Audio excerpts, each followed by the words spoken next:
রিয়াজ, প্রথমত যেটি জানতে চাই, ভোটের সরঞ্জাম অর্থাৎ স্বচ্ছ ব্যালট বক্স তো আগেই পৌঁছেছে, ঠিক ভোট গ্রহণের আধা ঘন্টা আগে ব্যালট পেপারগুলো পৌঁছানোর কথা, সেগুলো পৌঁছেছে কিনা? এবং আরেকটি গুরুত্বপূর্ণ প্রশ্ন, সকল যে প্যানেল আছে সেই প্যানেলের যারা প্রার্থী এবং প্যানেল ছাড়াও যারা লড়ছেন তাদের যে নির্বাচনী এজেন্ট, তারা কি এসেছেন কিনা? সব প্রার্থীদের এজেন্টদের কি আপনি দেখেছেন কিনা এখন পর্যন্ত? সাফা, আসলে এখন পর্যন্ত আমরা যেটি দেখেছি যে সব প্যানেলের প্রার্থীদের মধ্যে কারা কারা পোলিং এজেন্ট যারা রয়েছেন তারা এসে পৌঁছাচ্ছেন। যেহেতু এখন পর্যন্ত আসলে উন্মুক্ত করে দেওয়া হয়নি, কারণ বিশ্ববিদ্যালয় কর্তৃপক্ষের বেশ কিছু আনুষ্ঠানিকতা বাকি আছে এখন পর্যন্ত। অন্তত যদি বলি 40 মিনিট মতো সময় বাকি আছে, কিছুক্ষণ আগে, এখন থেকে অন্তত 10 মিনিট আগে এখানে ব্যালট পেপার এসে পৌঁছেছে। আর এইটি যে কেন্দ্রটি রয়েছে এটি মূলত একটি অনুষদ একটি কেন্দ্র, অর্থাৎ এই যে ইঞ্জিনিয়ারিং ফ্যাকাল্টি সেই অনুষদে শুধুমাত্র একটি কেন্দ্র রয়েছে, সেটি হচ্ছে সোহরাওয়ার্দী হলের কেন্দ্রটি। এবং সোহরাওয়ার্দী হল কেন্দ্র একক কেন্দ্র হিসেবে সবচেয়ে বড় কেন্দ্র, এখানে 4036 জন ভোটার রয়েছেন। এবং আরেকটি গুরুত্বপূর্ণ হচ্ছে এখানে ছাত্রদল মনোনীত সভাপতি, প্রার্থী এবং এজিএস, ভিপি এবং এজিএস, পাশাপাশি শিবিরের ভিপি এবং জিএস, তারা এই 4 জন মূলত এখানে ভোট প্রদান করবেন, তাই এটি তাদের কেন্দ্র। আর এই কেন্দ্রে আমরা যদি দেখেছি প্রায় 14টির মতো কক্ষ রয়েছে এবং পাশাপাশি 100 শতাধিক বুথ রয়েছে, অন্তত 100 থেকে 103টির মতো বুথ রয়েছে।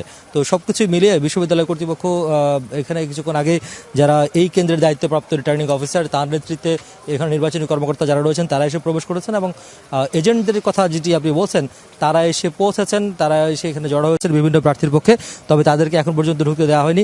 পাশাপাশি সবাইকে বলেছেন যেহেতু নির্বাচনে ভোট গ্রহণ শুরু হতে এখন অনেক সময় বাকি আছে, হয়তো আশা করা যাচ্ছে 10 থেকে 15 মিনিটের মধ্যে তাদের যে নিজ নিজ কক্ষ বা নিজ নিজ বুথ রয়েছে, নিজ কক্ষ রয়েছে, সেই সব নিজ নিজ কক্ষে তারা পৌঁছে যাবেন।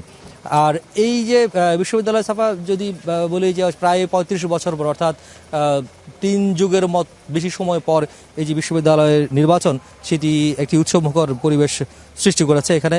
কারণ এই বিশ্ববিদ্যালয় মূলত চাকসু হচ্ছে বিশ্ববিদ্যালয়ের কেন্দ্রীয় ছাত্র সংসদ, হচ্ছে বিশ্ববিদ্যালয়ের শিক্ষার্থী এবং বিশ্ববিদ্যালয়ের প্রশাসনের মধ্যে একটি সেতু বন্ধন কাজ করে এবং শিক্ষার্থীদের অধিকার আদায়ের জন্য সবচেয়ে বেশি সোচ্চার ভূমিকা রাখার কথা চাকসুর বা বিশ্ববিদ্যালয়ের কেন্দ্রীয় ছাত্র সংসদে। এটি প্রায় 35 বছর পর্যন্ত বন্ধ ছিল, যার ফলে যেটি হয়েছে যে আমি নিজে একজন এই বিশ্ববিদ্যালয়ের শিক্ষার্থী, সেই হিসাবে আমার যতটুকু অভিজ্ঞতা রয়েছে সেটি হচ্ছে এই বিশ্ববিদ্যালয়ে অন্তত 2 ডজনের বেশি এখানে খুনের ঘটনা ঘটেছে। এবং ছাত্র সংসদ কার্যকর না থাকার কারণে বিশ্ববিদ্যালয়ের শিক্ষার্থীদের কাছে ছাত্র সংগঠন যারা রয়েছে তাদের কোনো জবাবদিহিতা না থাকার কারণে যেটি হয়েছে, তারা খুনোখুনিতে লিপ্ত হয়েছে। তারা দখল থেকে শুরু করে হল দখল বা ট্রেনের বগি দখলের মতো ঘটনাও এখানে ঘটেছে এবং সেটিকে কেন্দ্র করে খুনের ঘটনাও ঘটেছে। যার কারণে যেটি হচ্ছে শিক্ষার্থীদের পক্ষ থেকে আসলে একেবারে স্বয়ংসম্পূর্ণভাবে কোনো ধরনের পর্ষদ ছিল না, যে পর্ষদ বিশ্ববিদ্যালয়ের শিক্ষার্থীদের দাবি দাবাগুলো নিয়ে বিশ্ববিদ্যালয় কর্তৃপক্ষের সাথে তারা কর্তৃপক্ষকে বাধ্য করবে বা দাবি দাবা তারা উপস্থাপন করতে পারবে। আর এটি 1970 সালে এই বিশ্ববিদ্যালয়টি 1981 পর্যন্ত মূলত যেই 5টি সংসদ অনুষ্ঠিত হয়েছে, চাকসু নির্বাচন অনুষ্ঠিত হয়েছে, সেটি বলতে গেলে আমরা ধারাবাহিকভাবে, যেমন 70-এ হয়েছে, 72-এ হয়েছে, 73-এ হয়েছে, 79-তে হয়েছে এবং 81-তে হয়েছে। তা আমরা সেটি যদি বলি, আমরা অন্তত ধারাবাহিকতা একটি বজায় ছিল যে 5টি নির্বাচন পর্যন্ত।